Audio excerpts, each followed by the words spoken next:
uma olhadinha de jeito. Porque eu tenho percebido que tem cara que age diferente com professor, tu acredita? Eu tenho escutado, tem machista aqui que com mulher fala de um jeito, com homem fala de outro. Eu tô seco pra dar uma encalacrada com um machista desse. Mas eu já disse, né, pai? Esses machistas, na verdade, são bunda mole. Eu, se fosse tu, pai, eu venho aqui perguntar, por acaso esse cara tá falando do meu filho? Porque aí, se for, a gente confirma, pai. E aí a gente já para as arestas, o bicho vai ficar um grande ser humano, vai ficar respeitador, tu vai ver só. Coisa linda! Se bem que vocês sabem, né? Geralmente quando o machismo, geralmente vem de casa o machismo. Ô galerinha! Yeah! Coisa linda! Então olha só, não se esqueçam, cuidado com o que vocês falam, tá? Enquanto tá gravando aí, porque a pessoa pode achar que é uma brincadeira pra mim. Por isso que eu gosto de deixar claro, tá beleza? Chega de revisão. A garota falou a verdade. O negócio é a gente, que já que amanhã a gente vai comer uma aulinha de física por incompetência minha, vamos dar uma palhinha de física. Vou te mostrar como é que o mundo anda funcionando, como é que a gente usa a física para tocar o mundo para frente. Essa história começou mais ou menos assim, ó, sujeitinho, fizeram até numa feira científica um tempo atrás aí. O primeiro motor do mundo era assim, ó. O cara vai lá, bota uma haste rotatória aqui, bota um pouquinho de água ali e bota foguinho aqui embaixo desse negócio. O fogo vai esquentar a água aqui, a água vai começar a ferver, o vapor vai ser jogado para cá e ser jogado para cá, e esse negócio gira assim, certo? O vapor sendo expulso para lá vai empurrar o mecanismo para lá, o vapor sendo expulso para lá vai empurrar o mecanismo para lá, e a coisa sai girando. Bem legal, o primeiro motor do mundo. Tem um museu, não sei se é no Museu da Física ou da Matemática, que eu vi isso. Eu tenho um museu aí, não sei se na Alemanha, que tem esse equipamento aí, primeiro motor do mundo. Para que servia esse motor, professor? Nada. O que ele girava? Ele mesmo só. Ah, então é um motor idiota. Não, não. Na verdade, antes de a gente usar realmente, primeiro a gente tem que fazer as pessoas acreditar que a coisa funciona. Por exemplo, tu vai lá e fala pro cara, ó, estou desenvolvendo uma máquina que vai revolucionar o mundo.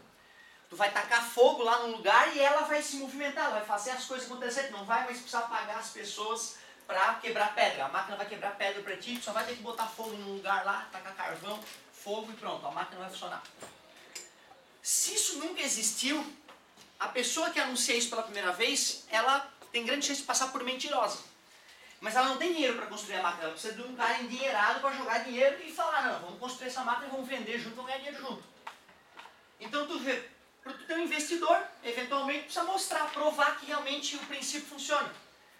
Se tu faz uma maquininha idiota dessa e mostra que botando fogo ela, sem ninguém mexer nela, taca fogo, a coisa começa.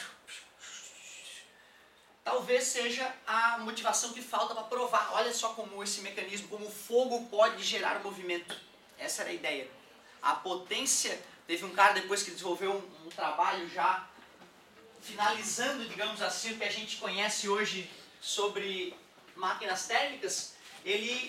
O livro dele se intitulava mais ou menos em linhas gerais, Filosofia sobre a Potência Motriz do Fogo. Olha só o livro que o cara lançou, né? Já estou falando do Carnot. Esse aí é o primeiro motor do mundo. Então, umas centenas de anos depois, um cara vai lá e finaliza o trabalho de um monte de sujeitos anteriores, explicando qual é a máquina perfeita, qual é a melhor máquina do mundo. Peraí, professor, acho que eu não entendi. Você está me dizendo que há tempos atrás um sujeito já calculou qual é a máquina perfeita? Sim. Ah, já existe na teoria a máquina perfeita? Sim. A máquina perfeita já existe na teoria e na prática jamais existirá. Na prática jamais existirá, mas nós podemos ficar o tempo que nos resta tentando aperfeiçoar as máquinas, né? Certo? Então tu vê que loucura. Mais uma vez, alguém vai lá e idealiza alguma coisa, cria algo ideal e inatingível. Mas a galera fica feliz porque agora que a gente conhece a perfeição, nós podemos nos aproximar dela. Se antes nós não conhecíamos o que era a perfeição, não dava de se aproximar dela.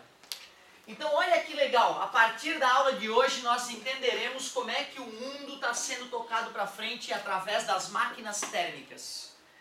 O nome dessa matéria é termodinâmica. Ó que nome justo. Termo tem a ver com temperatura, dinâmica. A dinâmica é a parte da física que estuda o movimento dos corpos. Beleza? Como as leis de Newton, por exemplo. Termodinâmica, então, é uma nova área da ciência que tenta estudar como usar um gás, o vapor d'água nesse caso, para gerar energia. Que tipo de energia? Energia na forma de trabalho. O que é energia na forma de trabalho? É isso, arrastar algo. Movimentar algo através de uma força. Lembra do ano de um ano atrás? Quase exatamente um ano atrás. Um pouco mais. No primeiro ano, tentei mostrar para vocês muito mais intuitivamente, né, que o trabalho de uma força mede a energia que a força aplica a um corpo, por exemplo. F é o valor da própria força. Eu tentei mostrar para vocês na ocasião que se tu faz mais força, tu cansa mais rápido, provando que tu gasta mais. Tentei mostrar para vocês intuitivamente que quanto maior a distância que eu arrasto o objeto, mais eu me canso, provando que mais eu gastei. Porém, é importante saber o ângulo entre a força e o deslocamento. Este cosseno de alfa é para decompor a força F ao longo do deslocamento. Como assim, professor?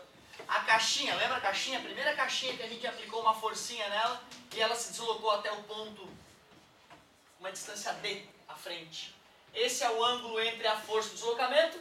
Quando eu faço F vezes cosseno, eu estou calculando, na verdade, a Fx. Afinal, a Fy, que está empurrando para cima, não está realizando trabalho, só a Fx. Acho que é aceitável isso, né, cara? Quanto mais força eu faço, mais eu gasto energia. Quanto maior a distância que eu apliquei essa força, mais eu gasto energia. Então, aceitável isso. Qual é a unidade de trabalho no sistema internacional? Obrigado. O que é Joule na sua essência? Newton. Newton metro. Newton metro. O que é Newton na sua essência?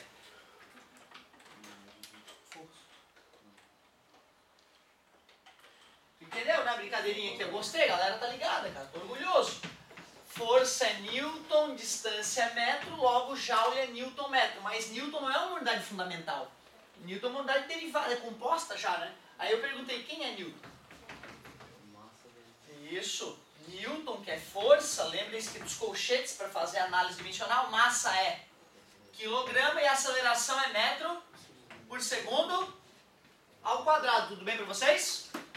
Joule, então, na verdade verdadeira é quilograma metro por segundo ao quadrado vezes metro. Então, Joule é quilograma metro quadrado segundo na menos 2 ao segundo na menos 2. Tudo bem para vocês? Né? É uma coisa rara da gente fazer análise dimensional, mas eu sei que muitos de vocês de repente não ficaram na região, podem ir para outro lugar. E mais ao norte do país, eles cobram bastante análise dimensional. Existem questões de engenharia que se resolvem por análise dimensional. Muitos problemas na física foram resolvidos quando os caras foram analisar suas equações do ponto de vista dimensional, das dimensões, das unidades. Então é muito importante ter essa base para quem for para engenharia futuramente aí. No mundo todo eles usam quilograma, metro e segundo? Não, né? É o sistema internacional, mas tu vai para a Europa ou se tu vai para os Estados Unidos, eles vão usar unidades diferentes. Para que essa análise dimensional possa ser feita em qualquer lugar do mundo, independentemente das unidades usadas, a gente chama quilograma de massa. A gente chama metro de comprimento, né? O length, L ao quadrado. E o segundo, que é tempo, né? Time, T na menos 2. Mass, length e time. Das unidades em inglês. Então tu vê, ó, a unidade de energia, não é nem joule mais agora aqui, energia, né? Energia, qualquer forma de energia, se o cálculo para essa energia for correto, a unidade dessa energia tem que ter massa elevado a 1, comprimento elevado a 2 tempo elevado a menos 2. Na verdade, se tu quiser, sobre tempo ao quadrado, era o mesmo, né? Beleza? Então tu vê, aproveitei, eu não tinha a ideia de fazer essa aula desta maneira, mas eu sei que eu trabalhei tão pouco dimensões com vocês, eu só citava o que era Newton, só citei as coisas, né? Que eu acho que vale a pena ter gastado alguns minutos aqui para fazer uma análise, o que mesmo? Dimensional. Análise dimensional. Muito bem. Show de bola. Mas não é o foco. Não é o foco. O que eu quero hoje é muito mais divertido. Eu quero fazer um gás trabalhar pra gente. Quero pegar um gás, vou aprisionar um gás, vou fazer uma máquina mais complexa de repente que essa. Vou pegar um cilindro, lembra? Um êmbolo móvel, que nem o da seringa, só que ele é de aço e tem anéis e tem lubrificante aqui, para isso poder mexer e não deixar o gás aqui dentro vazar. Quando eu jogo energia para esse gás, calor, ele vai... As moléculas vão bater com mais força no êmbolo, o êmbolo vai ser empurrado para cima. E o êmbolo, ao ser empurrado para cima, vai ter uma certa força atuando no êmbolo. Concordam comigo? Quem aplicou esta força? O gás. O gás aplicou uma força durante uma certa... Com certeza. Se eu quiser calcular o trabalho que o gás realizou, eu vou ter que fazer essa conta. A única coisa que eu sei por enquanto ali é que o ângulo... Deslocamento, força. 0. Concorda? O êmbolo foi para cima e o gás teve que empurrar para cima. Afinal, as moléculas ali, né? Ela não tem mãozinha para agarrar e puxar para o lado ou e puxar. A molécula só bate, certo? Ela bate e só pode empurrar para cima. Não tem para onde mais ela empurrar. Tudo bem? Ângulo 0. Porém, a gente está acostumado a calcular a força que um gás exerce em alguém? Não, gás geralmente a gente calcula a que é força sobre área. Poderíamos aprender e relembrar um pouquinho mais disso na nossa feira. Vou passar multiplicando, que nada, multiplico ambos os lados por A, né? Isolei a força. P vezes A, o que é o A? Área de quem? Do êmbolo, nós estamos calculando o deslocamento do êmbolo, né? Ó, vou virar para ti, ele é redondinho, ó. É essa área aqui, tá vendo, ó? Área do êmbolo. Vezes D, vezes cosseno de 0, a matemática nos ensinou também no passado, 1. Porém, o que é área vezes altura de um cilindro? A área da base vezes a altura é o volume, né? Só que eu não vou chamar de V, porque tu vai achar que é o volume do gás todo, e não é. É só esse volumezinho aqui, ó. Tinha um volume V0 e depois teve um volume V final, né? O que é essa parte do meio? O delta V. Então tu vê, ó, a área da base do cilindro vezes a altura que ele subiu é, na verdade, a variação de volume que o gás sofreu. Tá ali, ó. A fórmula para calcular o trabalho realizado por um gás. Um gás pode te devolver energia. E é por isso que tu está aqui hoje, provavelmente. A maioria deve ter vindo de carro ou ônibus. Provavelmente nenhum dos carros que vocês usaram eram elétricos ainda. Certo? No máximo híbrido, eu duvido. Então, na verdade, vocês vieram parar no colégio graças ao trabalho que um gás realizava dentro dos motores das coisas que os trouxeram para cá. Não, professor, eu vim de carro elétrico. Ah, então tu também veio por causa do trabalho de um gás, porque lá em Tubarão eles estão queimando carvão, esquentando vapor d'água, o vapor d'água está se expandindo nas turbinas, gerando a energia elétrica. Então tu vê mesmo essa energia moderna está sendo gerada lá pelo mesmo processo de 1750 que gerou a Revolução Industrial, e o mundo ficou assim, meio maluco. Do que depende o trabalho realizado por um gás? Da pressão na qual ele vai estar. Logo, quanto maior o trabalho. Ué, por que então a gente não aumenta a pressão mais e mais dentro das máquinas para que o trabalho seja ainda maior? Exatamente, porque explode, certo? Porque explode. Então a gente vai no limite da máquina sempre que possível. Por isso a turbina, né? A turbina num carro aumenta a pressão dentro do motor, vai gerar mais trabalho. certo? Aí tu bota a turbina cada vez maior, maior, maior. A pressão, né? Hoje tem turbinas que tu controla no painel do carro, quanto a mais tu quer de pressão, e aí, bum, uma hora arrebenta o motor, certo? Então, há limites para esta pressão. Delta V. O que é o delta V num motor? Para quem não sabe, ó, um motor de carro normal tem 4 desses aqui, né? Fazendo isso, certo? O motor 1.0 quer dizer que cada cilindro desse tem um volume total de 250 ml, totalizando 1 litro de volume disponível, né, dos cilindros, por isso cilindrada, certo? Cilindrada porque é o volume dos cilindros. Então, o que é esse delta V num carro?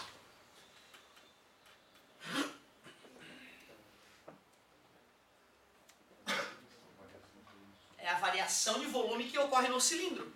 Exatamente, logo um carro de maior cilindrada, maior variação de volume, mais potência, certo? Cuidado, tá, gente? Eu estou falando isso comparando motores com a mesma tecnologia. Se tu for pegar um motor V8 lá com 100 anos de idade, esse motor V8 vai produzir às vezes menos potência que o motor, né, 1.0 de hoje. Um motor lá então de 4 litros produzia menos energia, menos trabalho do que o motor de 1 litro hoje. Então tem uma série de coisas técnicas por trás. Mas tu pega hoje dois motores modernos, um 1.0 e um 4.0, é absurda a diferença. 4 vezes maior, professor? Também não. Também não é assim direta a relação, não. É mais complexo que isso, certo? Mas quanto maior o motor, quanto maior o volume do motor, de gás no motor, mais trabalho ele produz. Aceitável isso? Para vocês terem noção, tem motores, né, de navio aí, na verdade são geradores diesel estacionários, né, que eles usam para gerar energia elétrica para os motores elétricos que tocam o navio para frente. São motores, né, absurdos, né, que geram 10 mil cavalos um motor desses. 10 mil cavalos, é uma coisa assustadora. E aí dá que se, né, um motor desse e o navio tem 10 desses motores, imagina, certo? E aí dá aquele consumo de diesel que eu te comentei um dia, que são, né, o maior navio do mundo de cruzeiro, são 15 toneladas de diesel por hora. 15 mil quilos de diesel a cada hora de funcionamento desse monstro bebedor de diesel, certo? Então, legal, trabalho de um gás depende da... Só tem um problema essa fórmula. Essa fórmula tem uma limitação grave. Ela só serve para pressão constante. E dentro de um motor, quando o gás explode lá dentro, será que a pressão é constante? Meu Deus, a pressão é uma loucura. Essa pressão fica dando picos, né, e vai baixando logo depois que as válvulas abrem para exaurir os gases. Então tu vê, essa fórmula a gente até usa no ensino médio. Mas o mais clássico é o cara de fornecer um gráfico da pressão versus volume. E adivinha o que tu calcula desse gráfico aí? Por exemplo, vamos supor que o gás saiu do ponto A, foi ao ponto B e agora está no ponto C. E eu quero saber o trabalho do gás para transformação de A até C. O que será que eu calculo do gráfico? Isso. Eu calcularia toda essa área aqui. Professor, isso aqui é uma parábola? Eu fiz uma coisa bem doida para te assustar, tá? Mas eu não posso te pedir áreas que não sejam óbvias. Ou seja, o máximo que eu posso pedir de área complexa é um trapézio, que pode ser decomposto em retângulo mais triângulo. Combinado? Não posso pedir nada de absurdo de área ali. Vocês aceitam que o produto P vezes ΔV gera área aqui dentro? Certo? Futuramente, vocês, né, quando forem para engenharia, para física, matemática, vão aprender que na verdade faz uma integral, né, de P vezes ΔV aqui. E essa integral equivale à área. Sempre que aparece essa historinha de ter que calcular a área do gráfico, já aconteceu no primeiro ano mais de uma vez, aconteceu aqui, ano que vem vai acontecer em vários momentos, calcular a área do gráfico, calcular a área do gráfico. É só porque tu ainda não tem cálculo integral diferencial. Futuramente isso vai ser trocado pela integral da função. Outra coisa importante, esse cara pode ser um valor positivo ou negativo o trabalho. Eu queria que tu conseguisse me ajudar aqui a definir quando é que o trabalho vai ser positivo, maior que zero, quando é que o trabalho vai ser zero e quando é que o trabalho vai ser menor que zero, negativo. Vamos ver. O que tem que acontecer para o trabalho ser positivo?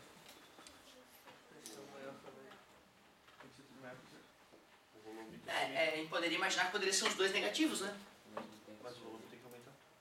Não necessariamente. Um compressor, eu comprei um compressor no final de semana retrasado, oficial de ferramenta, como eu digo a vocês, e ele espreme o ar. Ele é uma máquina térmica. O ar pode ser espremido, cuidado.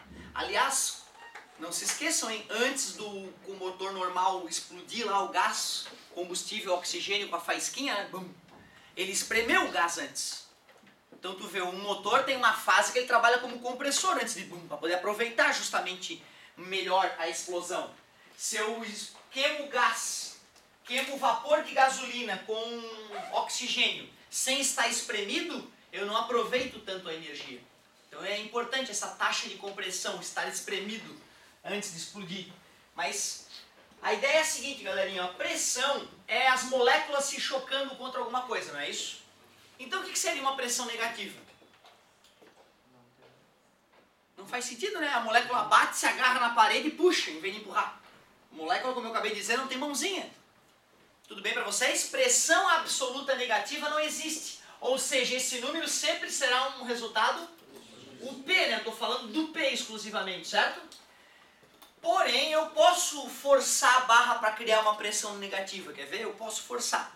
Mas aí não vai ser uma pressão absoluta, vai ser uma pressão relativa. Quer ver? Imaginem que a gente divida essa sala com algo, fecha as janelas primeiro hermeticamente, ou seja, nada de ar passa, sela a porta hermeticamente e divide a sala com algo hermético. Ou seja, não pode passar ar mais. Tudo bem? Eu pego uma bomba de ar e começo a tirar um pouco de ar dessa galera e jogar para outra galera aqui. O que vai acontecer com a pressão aqui? Vai diminuir. E qual é a pressão aqui? Aumentar. Aceitam isso? Tranquilo?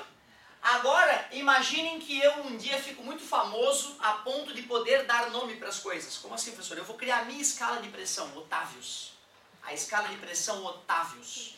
Tudo bem? E aí eu encontro vocês nessa situação e para homenageá-los eu falo, ó galerinha, tô com saudade de vocês, 0 Otávios é essa pressão que vocês estão sofrendo agora. A escala de pressão é minha. Tenho direito sobre ela. 0 Otávios. Tudo bem? A pressão de vocês em Otávios é menos alguma coisa.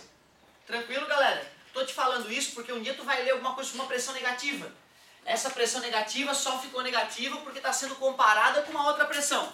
Porque pressão vem do choque de moléculas de gás contra a parede do recipiente. Ou seja, a pressão absoluta jamais será negativa. Só pressão relativa. Obrigado, galera. Não precisamos nos preocupar com o P, porque essa pressão é absoluta, ela sempre será... Quem vai definir o sinal do trabalho? O ΔV. Quando o volume aumenta, que é o caso clássico de um motor, numa certa fase, se o volume aumenta, o ΔV é o quê? O final é maior, né? O inicial é menor, fazendo maior menos menor, dá um número positivo. Tudo bem para vocês? Porém, se eu tenho um gás e faço isso, ó, espremi ele. Nesse caso, o trabalho é negativo porque o volume diminuiu. Fica final menos inicial. É o valor menor menos o valor maior. Vai dar um resultado simples assim. Quando o gás se expande, o trabalho é... Quando o gás se comprime, se contrai, o trabalho é... A gente diz que nesse caso, então, né, expansão. Isso aqui é expansão.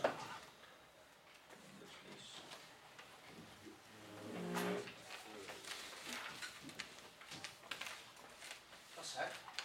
Não sei escrever expansão. Não sabe? Anos escrevendo expansão, burro. Compressão, essa eu sei. Compressão, expansão e compressão. Ô galerinha, já que o trabalho é positivo na expansão e negativo na compressão, quando que o trabalho é 0? Quando não mexer o volume. É transformação isovolumétrica ou isocórica, é o nome mais difícil, isométrica também, certo? Vou colocar isocórica.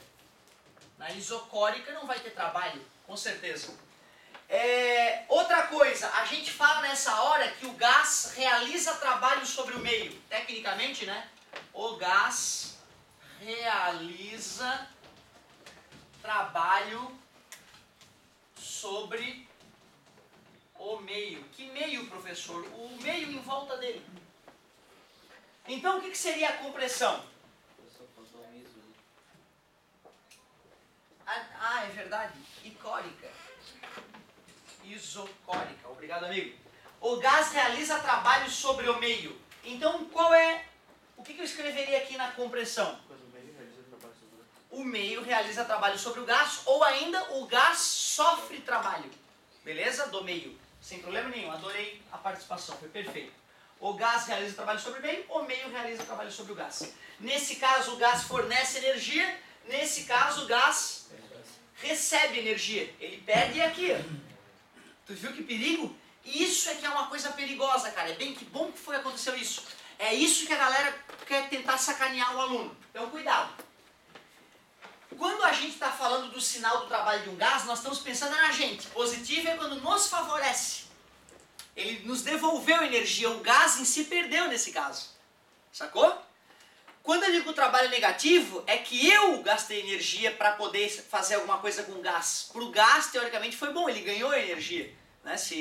Pensando dessa maneira. Então, cuidado com isso mesmo. É uma coisa perigosa.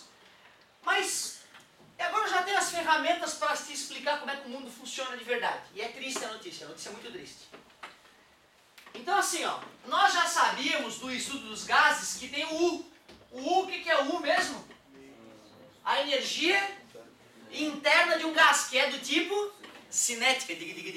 É isso aí. Nós já sabemos que existe essa energia. Essa foi a última a ser descoberta, na verdade. Essa aí a galera falou que era energia interna porque o gás estava roubando a energia da galera. Então tá dentro do gás. Aí depois é que nós vimos que era moléculazinha, que tinha energia cinética e tal. E aprendemos até uma matemática bizarra para calcular essa energia média. Desculpa, energia média não, essa é energia total interna. Média se eu dividir por N, né? Se eu tirar o N ali então, né? Fica energia média por molécula. Ou por mol. Agora olha só. Nós acabamos de descobrir que tem uma outra forma de energia que o gás troca com o meio, que é a realização de trabalho. E da calorimetria nós já conhecemos o calor, que é o que a gente joga para o gás para ele se expandir. Então, meu querido, agora olha que coisa óbvia de entender o que eu tenho para te dizer sobre termodinâmica, que é a parte mais importante da termodinâmica. Lá tem um gás espremido por uma máquina. Eu vou lá, jogo uma certa quantidade de calor. O gás, só de as moléculas terem ficado mais agitadas, um pouco da energia interna do gás já aumentou. Aceitam isso? Ou seja, só de eu jogar calor, o primeiro efeito, ΔU, aumentou. Então o U, né, o ΔU positivo, o U aumentou. Porém o gás tende a se expandir, não tende? Vamos supor que ele se expandiu um pouco, logo ele também realizou trabalho. Pela lei da conservação de energia, já que nada se cria, nada se perde, tudo se transforma. O próprio Joule então dizia, né? Não faz sentido dizer que a gente gastou energia. Porque não se gasta energia. Não pode, é proibido. Não faz sentido dizer que eu ganhei energia do além. Não tem essa. Na verdade, o que ocorre são transformações. A nossa ideia de física é que desde o Big Bang tem uma certa quantidade de energia no universo, ela só flui para formatos diferentes. Pela lei da conservação, que é a coisa mais certa que a gente tem hoje na física, que a energia se conserva, nenhuma vez a gente conseguiu essa violação. Por isso mesmo que a gente diz que os módulos contínuos, né, essas máquinas que eles divulgam na internet que está funcionando do energia do além, do nada, né, elas sempre têm alguma falha quando a gente vai analisar do ponto de vista físico, porque elas violariam a lei da conservação da energia. Esse calor se transformou em que tipos de energia? Trabalho é a parte boa. Uhul! Mas para poder realizar trabalho, o ΔU teve que perder uma parte dessa energia, ficou dentro do gás. Não é ruim essa notícia, professor. Calma, ainda não dei a notícia. Isso aqui, na verdade, é a primeira lei da termodinâmica. Primeira lei da termodinâmica.